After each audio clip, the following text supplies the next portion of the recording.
আমি এখন একটু ফ্রেশ হতে যাবো, তাই জন্য ওকে 15 মিনিটের জন্য টিভিটা চালিয়ে দিলাম। এর থেকে বেশি আমি টিভি দেখাই না, কারণ ইউটিউবে অনেক ভিডিওতেও দেখছি যে বলছে যে বাচ্চাদের টিভি দেখালে নাকি ব্রেন ডেভেলপমেন্ট স্লো হয়। তো তাই জন্য আমি ট্রাই করি, দেখি যতটা পারা যায় আর কি। হ্যালো এভরিওয়ান, আমি রিমিস ডেইলি লাইফ চ্যানেলের আরেকটি ভিডিওতে আপনাদের সবাইকে স্বাগত।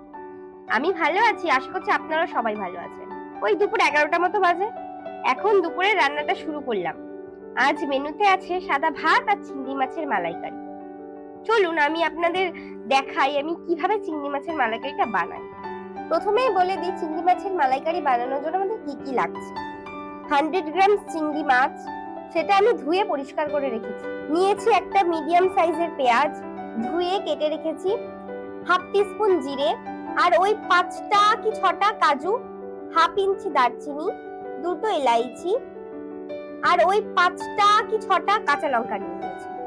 আপনারা যেমন ঝাল খেতে চান সেই রকম বাড়িয়ে কমিয়ে নিতে পারেন। আর নিয়েছি 4 কোয়া রসুন, 1 টিস্পুন কালো সর্ষে নিয়েছি, আর 1 টিস্পুন হলুদ নিয়েছি, 1 টিস্পুন জিঞ্জার পেস্ট নিয়েছি কাশ্মীরি লঙ্কার গুঁড়ো 1 টিস্পুন, এটা দিলে কালারটা খুব সুন্দর আসে। গরম মশলা দিয়েছি 1 টিস্পুন, টক দই নিয়েছি হাফ কাপ, আর ওই 1/3 কাপ নিয়েছি গ্রেটেড কোকোনাট, আর এখানে ফ্রেশ ক্রিম নিয়েছি, অপশনাল, থাকলে দেবেন, না থাকলে দিতে হবে না। আর দেব সরষের তেল। আমি চিংড়ি মাছগুলো হাফ টিস্পুন হলুদ গুঁড়ো, হাফ টিস্পুন লঙ্কার গুঁড়ো, হাফ টিস্পুন নুন আর হাফ টিস্পুন সরষের তেল দিয়ে ম্যারিনেট করে নিয়েছি। এবার আমি মালাইকারির পেস্টটা বানিয়ে নিলাম। এখানে পেঁয়াজ, লঙ্কা আর রসুনটা দিয়ে দেব, আর দিয়ে দেব একটা এলাচ, দিয়ে দেব দারচিনিটা, আর ক্যাশু নাটগুলো দিয়ে দেব, আর দিয়ে দিয়েছি জিরে, আর দিয়েছি গ্রেটেড কোকোনাট, 1 টিস্পুনের মতো সল্ট, মেন ইনগ্রেডিয়েন্টস সর্ষে আর একটু হলুদ দিয়ে দেব, আদা বাটাটাও দিয়ে দেব। এই পেস্টটা করার সময় যদি নুন আর সর্ষের তেলটা দিয়ে দিই তবে সর্ষের তিতো ভাবটা কেটে যায়। এবার এটা পেস্ট করে আপনাদের দেখাচ্ছি। আমরা পেস্ট করে নিয়েছি মশলাটা, এবার চলুন রান্নাটা শুরু করে দিই। আমরা প্রথমে গ্যাসটা অন করে নেব। এবার কড়াইটা কিছুটা গরম হতে দেব। এবার দেখে নি, হ্যাঁ কড়াইটা গরম হয়ে গেছে। এবার এতে আমি দিয়ে দেব সর্ষের তেল, আবার সর্ষের তেলটা গরম হতে দেব।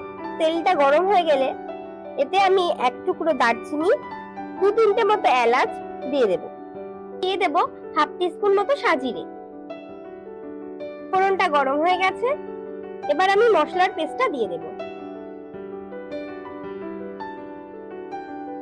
এবার আমরা মশলাটা কষতে দেব। 3 মিনিট পর ঢাকনাটা খুলে নেব। এতে আমি দিয়ে দেব লঙ্কার গুঁড়ো, হলুদ গুঁড়ো, পরিমাণ মতো নুন। যেহেতু মাছটা ম্যারিনেট করার সময় আমি নুন দিয়েছি, তাই এখানে একটু বুঝে শুনেই নুনটা দিলাম। সমানে একটু নাড়িয়ে যেতে হবে, কোকোনাট আছে তো। এর মধ্যে এবার জল অ্যাড করে আর একটু কষাতে হবে। 5 মিনিট রেখে দেব ঢাকনা দিয়ে। 5 মিনিট পর এসে চিংড়ি মাছটা দিয়ে দেব। এখন একটা সুন্দর গন্ধ এসেছে গ্রেভিটা থেকে। এখানে এবার 1 গ্লাস মতো জল দিয়ে দেব, আর 10 মিনিট পর ফিরে আসব। এবার দইটা মিশিয়ে নিলাম। এবার মাঝখানে মাঝখানে এসে নাড়িয়ে দিতে হবে যাতে লেগে না যায়। এবার গরম মশলা এবং ফ্রেশ ক্রিমটা দিয়ে দিলাম।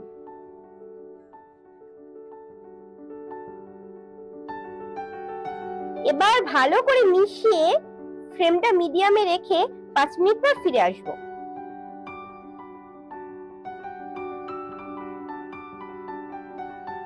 গ্যাসটা বন্ধ করে দিলাম। এবার এর মধ্যে একটু সরষের তেল দিয়ে দিই, ঢেকে রেখে দেব 15 মিনিট মতো। রেডি চিংড়ি মাছের মালাইকারি। এবার গরম গরম ভাতের সাথে পরিবেশন করুন চিংড়ি মাছের মালাইকারি। যদি রেসিপিটা আপনাদের ভালো লাগে তো বাড়িতে ট্রাই করবেন এবং কমেন্ট করে জানাবেন কেমন লাগে। আমার চ্যানেলটা লাইক, কমেন্ট এন্ড শেয়ার করতে ভুলবেন না কিন্তু। হ্যাঁ, সাবস্ক্রাইব কিন্তু করে দেবেন।